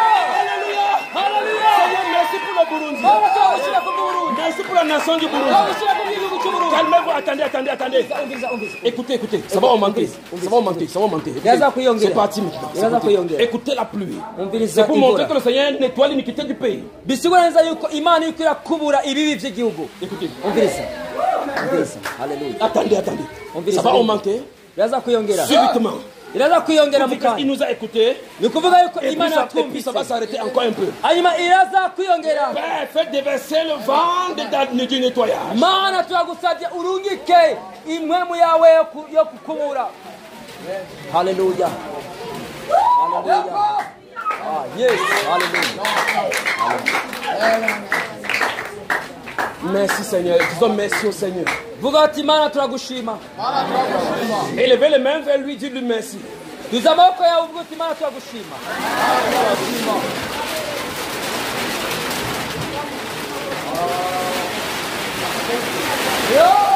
Applaudissez pour le Seigneur. komera amashyi mana komera amashyi mana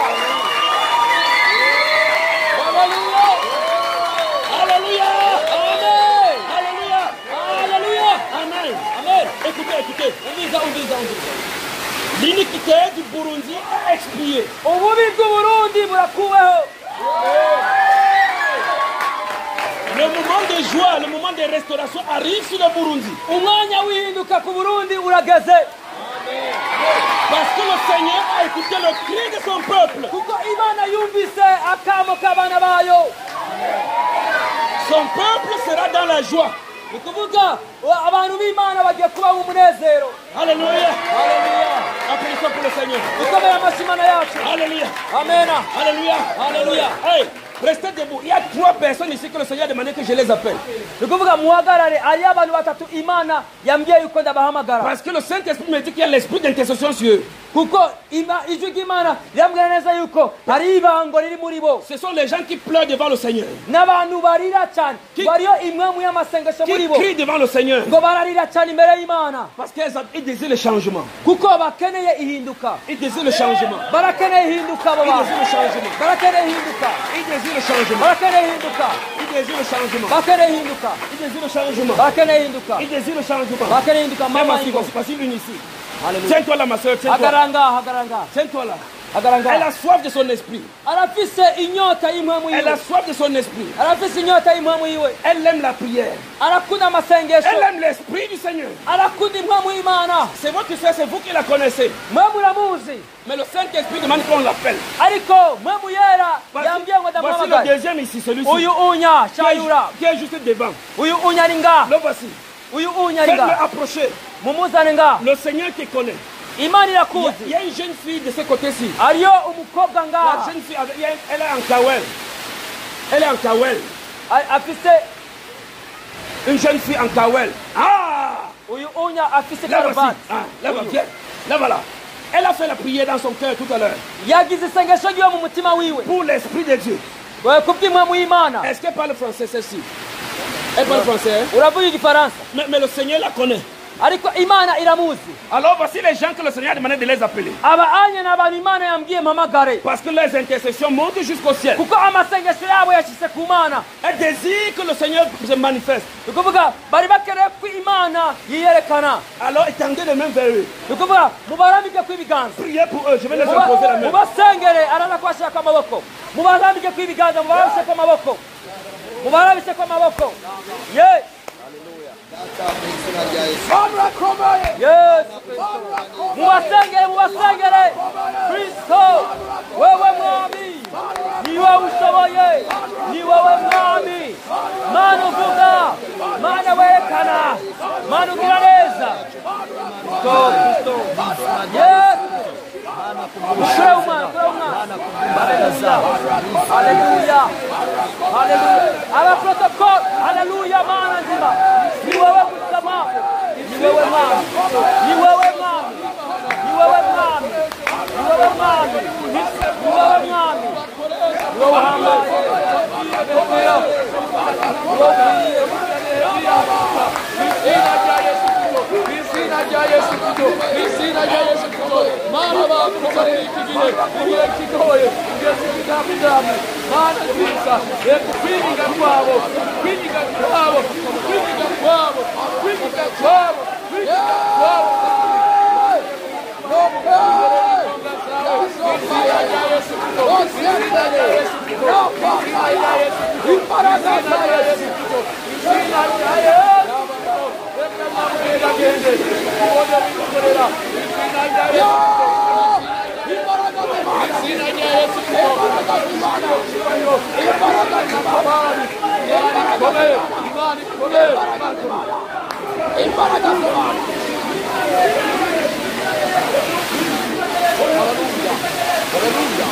Hallelujah.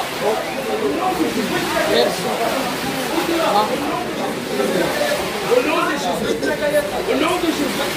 Yeah. Baba.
Le Burundi a... Hey, qui reste ici? Qui reste là? Laissez-la ici. Restez là. Laissez-la. Kumanga. Le Burundi appartient à Jésus. Uburundi ni bw'Imana. Le Burundi appartient à Jésus. Uburundi ni bwa Le Yesu. Burundi appartient à Jésus. Uburundi ni bwa Yesu. Le Burundi appartient à Jésus. Uburundi ni bwa Yesu. Le Burundi appartient à Jésus. Uburundi ni bwa Yesu. Le Burundi appartient à Jésus. Uburundi ni bwa Yesu. Faites-la s'asseoir ici. Que les trois s'asseyent ici. Batatu bicare ngaha. Les trois. Batatu bicare Qui ngaha. s'assoient côte à côte. Mwicarane. Jésus aime le Burundi. Uburundi Yesu tuzabukunda. Jésus aime le Burundi. Yesu yakunda Uburundi. Alléluia. Haleluya. Applaudissez pour notre Seigneur. Ukomere Imana y'amashyi menshi. Applaudissez pour le Seigneur. Komera amashyi Imana yacu. Applaudissez pour le Seigneur. Komera amashyi Imana yacu. Applaudissez pour le Seigneur. Komera amashyi Imana yacu. Applaudissez pour le Seigneur. Komera amashyi Imana yacu. Père, merci pour tes trois. Mana ndagushimiye Merci kubw'abantu. pour les gens que tu as appelés. Ndagushimiye kubw'abantu wahamagaye. Merci pour ton esprit. Ndagushimiye. Merci pour ce que tu as fait. Ndagushimiye ku byo wakoze. Merci Père pour leur vie. Ndagushimiye Mana ku Merci buzima pour bwawe. l'esprit qui est sur eux. Ndagushimiye kubw'amahoro wabashyize kuri bo. Pour marcher dans ta gloire. kugira ngo baganire mu bwiza bwawe. Pour marcher dans ta bonté. bagendere mu rukundo rwawe. Seigneur, merci. Mami Merci urashimwa. pour le Burundi. Shima bwiza ku bw'Uburundi. Merci pour tes serviteurs. Shima bwiza ku bw'abakozi bawe. Merci pour les enfants. Shima bwiza ku bw'abana bawe. Merci pour l'église. Shima bwiza ku Ici à bw'ishengero. Bujumbura. Ayi Bujumbura. Merci Père. Ndagushima. Alléluia. Haleluya. Alléluia. Haleluya. Le Burundi appartient au Seigneur Jésus. Uburundi ubwa Yesu Kristo. Le Burundi applaudit pour le Seigneur. Komera amashyi Imana yacu. Alléluia. Haleluya. Amen. Amen. Jésus est puissant. Yesu ni umunyankomezi. Le Seigneur Jésus est glorieux. Yesu Kristo ni uwo gushemagizwa. Jésus est notre sauveur. Yesu Kristo ni umukiza wacu. Le Seigneur vous a choisi umwami yabahisemo pour être ici en ce moment. kugira ngo mubeho ngaha muri uno mwanya. Pour vous fortifier. kugira ngo ibakomeze. Afin que vous le serviez en esprit et kugira en ngo vérité. muyikorere mu mwemu no mu kuri. Le Seigneur vous aime. Yesu Kristo arabakunda. Alors je vous lance un dernier appel. Ndabatumiriye ijya nyuma. Maintenant, uno munsi. alors que vous avez vu ce qu'il a fait maintenant. Alors que vous avez vu ce qu'il a fait maintenant. ko mwabonye ibyo yakoze ubu. Je vous invite à venir demain à Kara jeûne. ni ukuvuga ndabatumiye ejo muze mu mafungo. Demain dès le matin jusqu'à ce qu'on vienne ici, ne mangez pas. ni ukuvuga guhera mu gatondo gushika ngaha ndabatumiye muzokwifunge ntimuzofungure. Soyez à jeûne jusqu'à ce qu'on se rencontre ici. ni ukuvuga muzobe mu mafungo gushika tuzohura ngaha. Et demandez au Seigneur de vous visiter aussi. hanyuma musabe n'isengesho Imana ibagendere. Le Seigneur Jésus va baptiser certains d'entre vous de son esprit. ni ukuvuga imwe muri Imana izobatiza bamwe muri mwebwe. Alors venez demain avec l'expectation. hanyuma ejo muzoze mwitega ibyo. Demain, ejo venez en vous attendant au Seigneur. ejo Imana irabarindiriye. Que le Seigneur bénisse le peuple. Imana yazagire Que le ubwoko Seigneur vous bw'umuntu. bénisse. Imana Que le ibahezagire. Seigneur vous bénisse. Imana Que ibahezagire. le Seigneur vous bénisse. Imana ibahezagire. Au Burundi, Jésus-Christ est. mu Burundi Yesu Kristo ninde ni umwami. Au Burundi, tout le monde. Au Burundi, Jésus-Christ est Seigneur. muvuge ati mu Burundi Yesu Kristo ni umwami. Encore plus fort, plus fort. muvuge mu Burundi Yesu Kristo ni umwami. rimwe kabiri gatatu. Encore. subiramo kandi. Yesu Kristo ni umwami. Le Burundi appartient à Jésus. Uburundi ni ubwa Yesu. Jésus règne au Burundi. Yesu Kristo araganje mu Burundi. Alléluia. Haleluya. Saluez-vous les uns les autres. muramukanye. Saluez-vous les uns les autres. muramukanye. Que le Seigneur te bénisse. Imana ibahezagire. Que le Seigneur te bénisse, mon frère. Imana ibahezagire. Que le Seigneur te bénisse. Imana Que le ibahezagire. Seigneur te bénisse avec tes Dieu. Que le Seigneur te bénisse. Imana Que le ibahezagire. Seigneur te bénisse. Amen, amen. Que le Seigneur te bénisse. Amen, amen. Que le Seigneur te bénisse. Que le Seigneur te bénisse. Amen.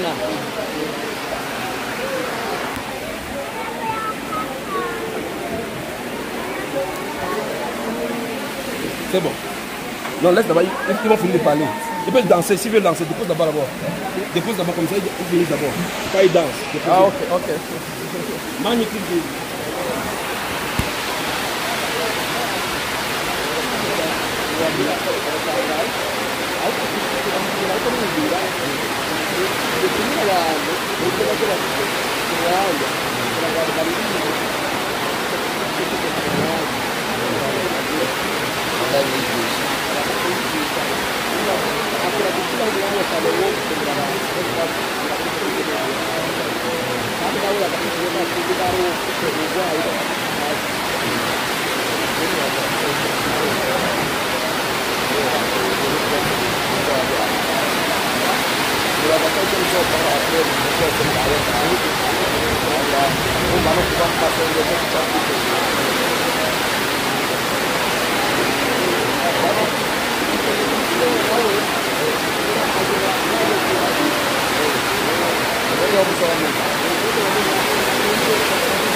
Yesu nashimwe.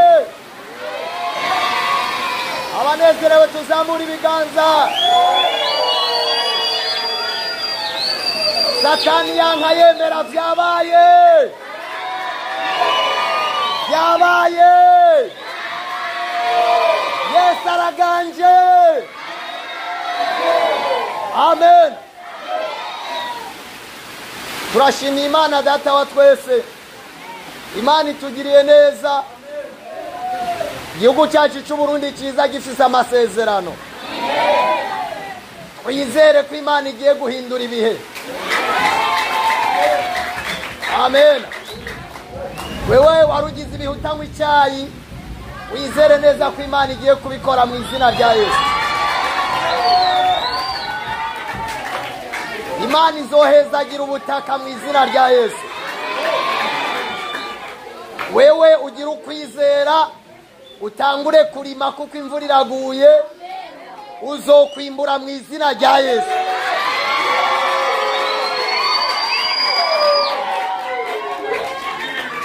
Ishengero ry'Imana mu Burundi rigiye kumera neza mu izina rya Yesu. Mugabe indyarya zinyegeza mu ishengero zigiye kugira ibibazo mu izina rya Yesu. Abarozi binyegeza bagiye kugira ibibazo mu izina rya Yesu. Imana itwambitse imbaraga zishasha mu izina rya Yesu.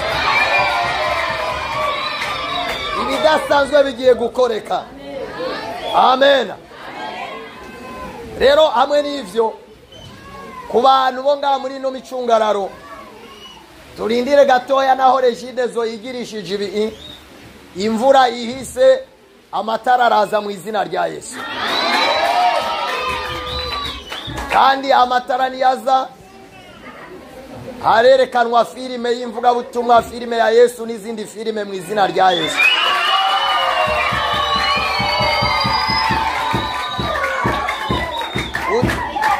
Uza kubidufashamwo yamaze gushika, ari ngaha muri kino kibanza.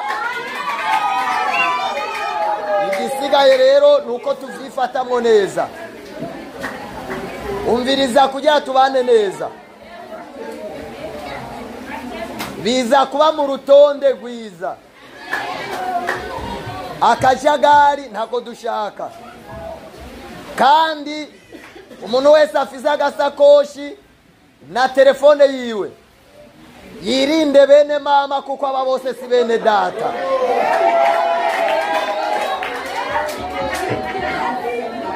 Rero muze kwirinda bene mama ntibabe batwinjiranye. Na Yesu yavuze ngo murakeye ariko si mwese. Hanyuma ikindi nagomba mvuge ikindi citondegwa. Ejo amasengesho azobaho, amasengesho ku kirago, twicaye dushitse hasi. Abantu bose turahawe kaze. Tuzotangura igihe cy'isaha 2:30. Bigaragara rero kuva saa moya abantu bazoba bariko barinjira.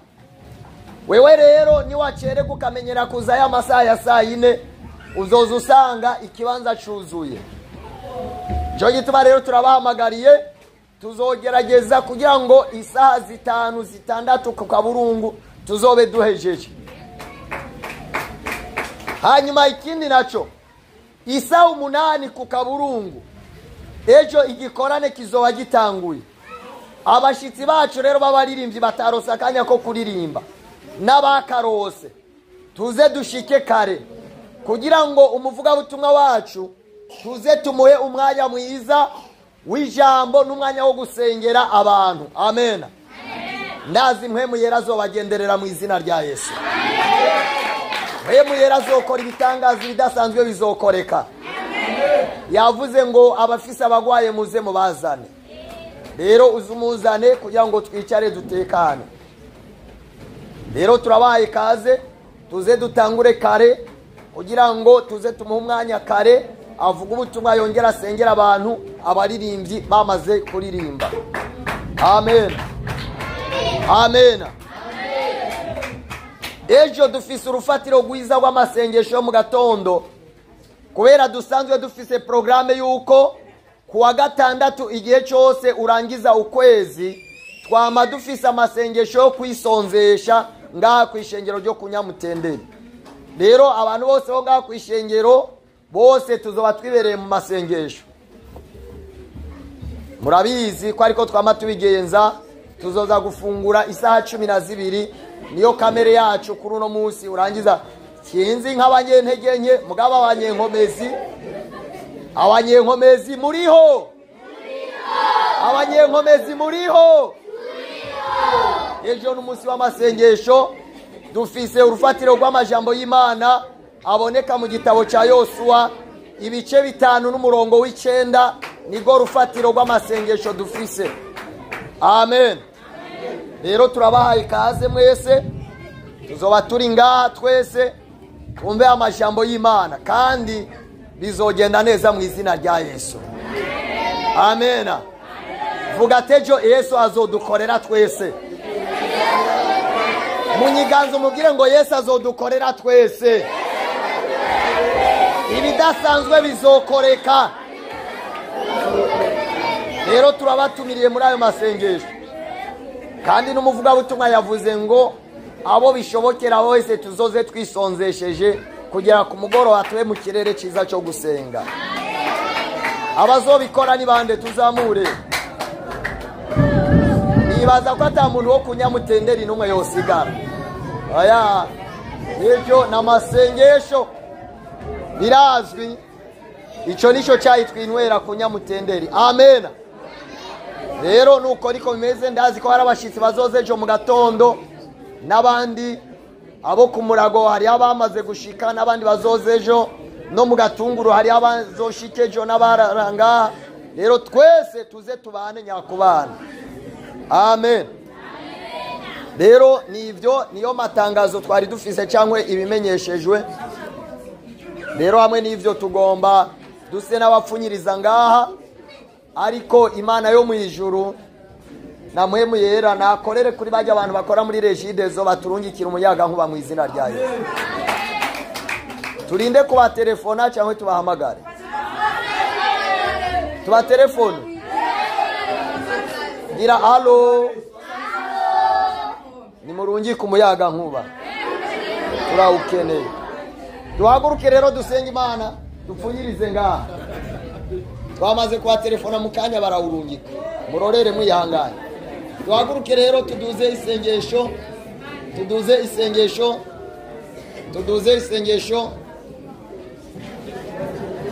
Navuze duhaguruke sinzi ko muvyumva. Dusabe mama apotre kuva muri Kameruni aze adusengera Imana. Adusengere aturagize Imana kuri no mugoroba. Kaze mu izina rya Yesu. Kaze. Nibaze ko abasobanuzi batarushe barashobora kuvuga.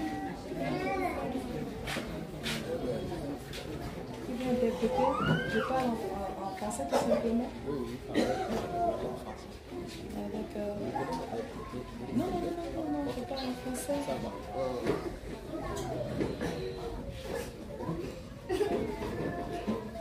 Seigneur, nous te disons merci. Mwami turagushimiye. Merci pour la pluie. Turagushimiye kubw'imvura. La pluie que tu as versée en abondance. Imvura watuzaniye kandi igwiriye. Pour visiter ton peuple. Kugira ngo gendera abantu bawe.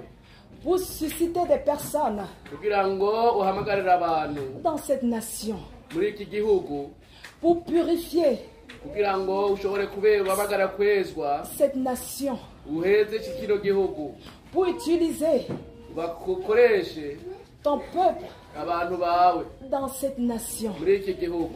Seigneur, Mwami, merci pour ta visitation. turagushimira kuko kutugendera, Merci pour ta fidélité. turagushimira kuko ubwizigirwa bwawe, Tu nous as pas oubliés. ntabwo waturetse. Encore en ce jour, kandi n'uno munsi tu nous as donné la victoire. waduhaye intsinzi, La victoire dans le monde des ténèbres. intsinzi ku isi y'umwiza, La victoire dans l'obscurité. ngo intsinzi mu mwijima. Tu as déclaré dans cette nation wavuze ku bw'iki gihugu que les ténèbres ne vont pas toujours régner. ko isi y'umwiza itakibandanya iganza kino gihugu. Et aujourd'hui, nous avons vu kandi uno munsi twabibonye ta lumière régner dans cette nation. umuco wawe n'uganze muri iki gihugu. C'est la raison pour laquelle ni bw'iyo mpamvu tu as fait tomber de la pluie. washoboye kuzana imvura, Tu as fait tomber de la pluie wazanye imvura pour dire que tu es avec nous, ikimenyetso kuri kumwe natwe, pour répondre à nos attentes, kugira ngo mwami wishure ibyo twari pour tukwitezeko, étancher la soif de ton peuple. kugira ngo mwami uheze inyota abantu bawe. Nous disons merci turagushimiye mwami parce que tu réponds à l'appel, kuko witaba uguhamagaye, à l'appel de ton peuple, kandi iyo baguhamagaye à l'appel de la nation burundaise. ko uguhamagara kw'igihugu. Nous disons merci. turagushimiye, Nous disons merci. turagushimiye, Nous disons merci. turagushimiye, Nous disons merci. turagushimiye, Nous disons merci. turagushimiye, Nous disons merci. Nous disons merci. Nous disons merci. Nous disons merci. Nous disons merci. Nous disons merci. Nous disons merci. Merci parce que tu parles à ton peuple. Merci de parler encore à ton peuple. turagushimiye ko wavuganye n'ubwoko bwawe. Merci de parler sous leur couche. ndagushimiye ko wavuganye nabo, Tu parles dans leur sommeil. wowe ukavugana nabo bari mu itiro, Tu te révèles à tes enfants. wewe ugiye kubihishurira, Tu ouvres les yeux de tes enfants. wewe wuguriye amaso Et y'abawe, tu apportes le réveil dans la nation wewe burundaise. uzanye ikanguro mu gihugu. Merci Père. turagushimiye data, Merci pour le réveil. turagushimiye ku bw'ikanguro, Merci pour le réveil. turagushimiye ku bw'ikanguro, Merci pour le réveil turagushimiye ku bw'ikanguro dans la nation mu burundaise. gihugu cy'uburundi. À toi soit la gloire et l'honneur. reka wewe ishimwe ribe Au nom de ryawe, ton Fils Jésus-Christ que mu nous avons izina rya institué. yesu kristo. Amen.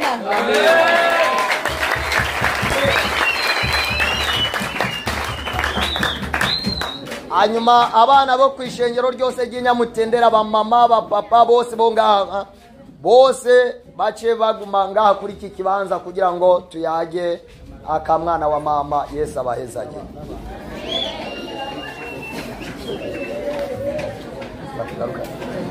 abantu bose bahawe amadarapo bace bayagarukana ino. abantu bose bahawe amadarapo Yesu abahezagire. twe turagenda hanze kugira turindire ko umuyaga nkuba ugaruka kazi. Muhereze Yusufu.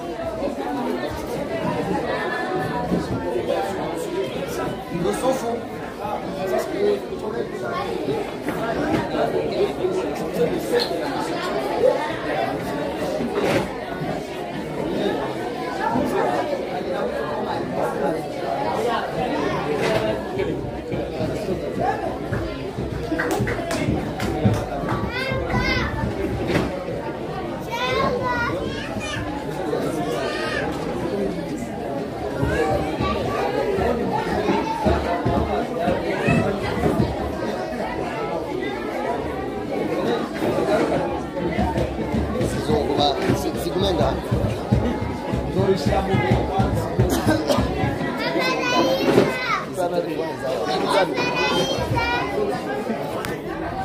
C'est phénoménal. Ah, merci. Il y a un deuxième là.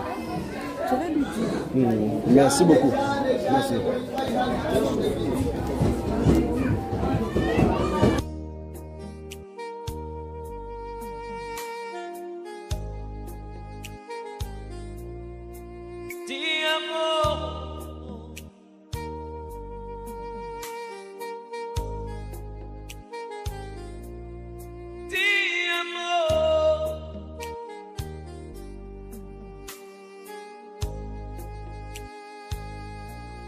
ti amo.